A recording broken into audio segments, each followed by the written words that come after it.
According to the National Electrical Code, the balun with the metal enclosure is required. NEC Article 800.100A states that all equipment shall be grounded in accordance with Article 250. NEC Article 250.45 states that metal enclosures for service equipment, panel boards, and switches shall be grounded. Therefore, since the balun with the metal enclosure is a metal enclosure for service equipment, it must be grounded. The balun with the plastic enclosure does not need to be grounded because it is not a metal enclosure. However, it is still recommended to ground it for safety reasons. Let's delve a bit deeper into the requirements outlined in the National Electrical Code regarding grounding, specifically focusing on the scenario presented with twisted pair-to-coax baluns. The core of the matter lies in the interpretation and application of Articles 800.100A and 250.45 of the NEC. Article 800.100 addresses the grounding of communications circuits, and subsection A mandates that all equipment must be grounded in accordance with Article 250. This is a broad statement, serving as a foundational principle for ensuring electrical safety across various systems. It's essentially directing us to Article 250 for specific guidance on how to properly ground equipment within the communications context. Article 250, on the other hand, is the comprehensive article dedicated to grounding and bonding. It lays out the general requirements for grounding electrical systems and equipment. Now, the specific provision that comes into play here is Article 250.45, which stipulates that metal enclosures for service equipment, panel boards, and switches must be grounded. This is where the distinction between the metal and plastic enclosure baluns becomes crucial. The key question is whether a balun, particularly one with a metal enclosure, qualifies as service equipment in the context of this rule. The NEC defines service equipment as the necessary equipment, usually consisting of a circuit breaker or switch and fuses, and their accessories connected to the load end of service conductors to a building or other structure, or an otherwise designated area such as a mobile home. This definition is pertinent because it establishes the threshold for requiring grounding of metal enclosures. If the balun with the metal enclosure is considered service equipment or part of the service equipment, then grounding becomes mandatory under 250.45. Let's break down what grounding entails and why it's so important. Grounding is the intentional connection of electrical equipment or systems to the earth, providing a path for fault current to flow back to the source. This low impedance path facilitates the quick operation of overcurrent protective devices, such as circuit breakers or fuses, in the event of a fault. This rapid clearing of faults minimizes the risk of electrical shock, fire, and equipment damage. The importance of grounding cannot be overstated. It's a cornerstone of electrical safety, protecting both people and property from the hazards associated with electrical faults. In the case of the balun with the metal enclosure, grounding would involve connecting the metal enclosure to a grounding electrode conductor, which in turn is connected to a grounding electrode system. This system typically consists of one or more grounding electrodes, such as ground rods, ground plates, or the metal frame of a building. Now, what about the balun with the plastic enclosure? As the NEC states, a plastic enclosure does not fall under the purview of Article 250.45, which specifically targets metal enclosures. Since plastic is a non-conductive material, it doesn't pose the same risk of becoming energized during a fault. Therefore, grounding is not strictly required by the NEC for the balun with the plastic enclosure. However, and this is a crucial point, the recommendation to ground the plastic enclosure balun for safety reasons should not be dismissed lightly. While not mandated, grounding can still provide an extra layer of protection against potential hazards. Even though the plastic enclosure itself is non-conductive, there may be internal metallic components or connections that could become energized under certain fault conditions.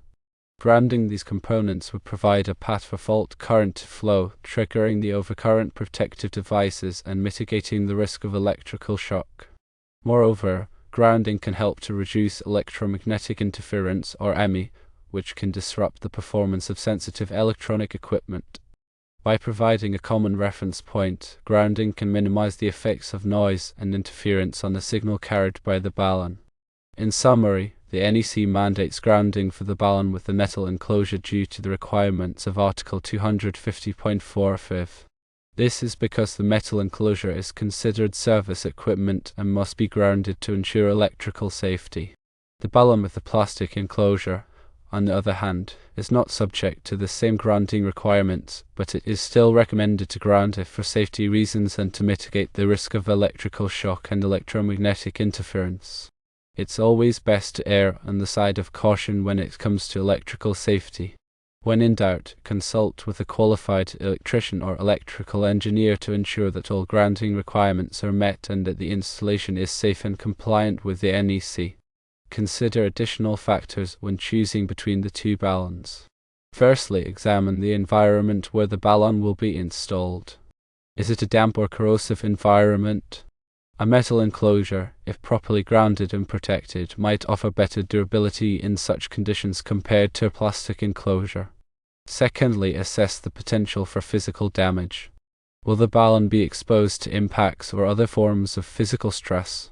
A metal enclosure might provide greater protection against physical damage, safeguarding the internal components of the balun. Thirdly, consider the ease of installation. Is it easier to ground the metal enclosure balun compared to finding a suitable grounding point for the plastic enclosure balun? The availability of a grounding stud and the metal enclosure can simplify the grounding process. Now let's talk about the specifics of grounding techniques. The NEC provides detailed guidance on how to properly ground equipment, including the size of the grounding electrode conductor, the type of grounding electrode to use, and the methods for connecting the grounding electrode conductor to the grounding electrode. It's essential to follow these guidelines to ensure that the grounding system is effective and safe. For example, the size of the grounding electrode conductor is determined by the size of the service entrance conductors. The larger the service entrance conductors, the larger the grounding electrode conductor needs to be. Similarly, the type of grounding electrode depends on the soil conditions and the availability of other grounding electrodes. Common types of grounding electrodes include ground rods, ground plates, and the metal frame of a building. It's also important to ensure that all connections are made properly and are protected against corrosion. Loose or corroded connections can significantly reduce the effectiveness of the grounding system and can create a safety hazard. The NEC also addresses bonding, which is the connection of metal parts that are not intended to carry current, such as metal conduits, enclosures, and equipment frames. Bonding is essential for creating a low impedance path for fault current to flow back to the source, ensuring the quick operation of overcurrent protective devices. The NEC provides detailed requirements for bonding, including the size of the bonding conductors and the methods for connecting them. It's crucial to follow these requirements to ensure that the bonding system is effective and safe. One more crucial aspect of grounding and bonding is the concept of equipotential bonding. Equipotential bonding involves connecting all metal parts within a specific area to the same electrical potential, minimizing the voltage difference between them. This is particularly important in areas where people are likely to come into contact with metal objects, such as bathrooms, swimming pools, and spas. Equipotential bonding helps to reduce the risk of electrical shock by ensuring that all metal parts are at the same voltage. The NEC provides specific requirements for equipotential bonding in these areas. Finally, let's touch on the importance of regular inspection and maintenance of grounding and bonding systems. Over time, grounding and bonding connections can loosen or corrode, reducing their effectiveness. It's essential to periodically inspect these connections and make any necessary repairs or replacements. A qualified electrician can perform these inspections and ensure that the grounding and bonding systems are in good working order. In conclusion, grounding is a critical aspect of electrical safety, and it's essential to understand the requirements of the NEC and to follow them diligently. Whether you're installing a balun, wiring a circuit, or working on any other electrical project, always prioritize safety and consult with a qualified electrician if you have any questions or concerns. Remember that electrical safety is everyone's responsibility. Let's delve into some additional considerations when dealing with baluns and grounding, especially in relation to communication systems and their integration with the electrical grid. It's essential to recognize that communication circuits, while often low voltage, can still pose risks if not properly grounded and protected. These risks can range from equipment damage due to surges or faults to potential safety hazards for personnel working on the systems. Firstly, let's discuss surge protection. Communication circuits are particularly vulnerable to surges caused by lightning strikes, power line disturbances, or other transient events. These surges can damage sensitive electronic equipment, disrupt communication services, and even cause fires. Therefore, it's crucial to implement surge protection measures to mitigate these risks. Surge protected devices, or SPDs, are designed to divert surge current away from sensitive equipment and safely to ground. These devices are typically installed at the point where the communication circuit enters the building, as well as at other critical locations within the system. The NEC provides guidance on the selection and installation of SPD, including the required voltage rating, surge current capacity, and grounding requirements. It's important to choose SPD that are appropriate for the specific communication system and the expected surge environment. In addition to SPD, other surge protection measures include the use of shielded cables and the proper grounding of equipment enclosures. Shielded cables help to reduce the amount of surge current that can enter the communication circuit, while grounded enclosures provide a path for surge current to flow safely to ground. Secondly, let's consider the interaction between communication circuits and power circuits. Communication circuits often share pathways with power circuits, such as conduits or cable trays. This proximity can create opportunities for electrical interference and even accidental contact between the two systems. The NEC provides specific requirements for separating communication circuits from power circuits to minimize these risks. These requirements include the use of physical barriers, such as conduit dividers, and the maintenance of minimum separation distances. It's also important to ensure that communication cables are properly insulated and protected from physical damage. Accidental contact between a communication circuit and a power circuit can result in a dangerous shock hazard, as well as damage to equipment. Therefore, it's crucial to follow the NEC separation requirements and to take precautions to prevent accidental contact. Thirdly, let's address the grounding of communication equipment. As we discussed earlier, the NEC requires that all equipment be grounded in accordance with Article 250. This applies to communication equipment as well, including baluns, routers, switches, and other devices. Grounding communication equipment helps to protect against electrical shock, reduce electromagnetic interference, and provide a path for surge current to flow safely to ground. The grounding requirements for communication equipment are similar to those for other types of electrical equipment. The equipment enclosure must be connected to a grounding electrode conductor, which in turn is connected to a grounding electrode system.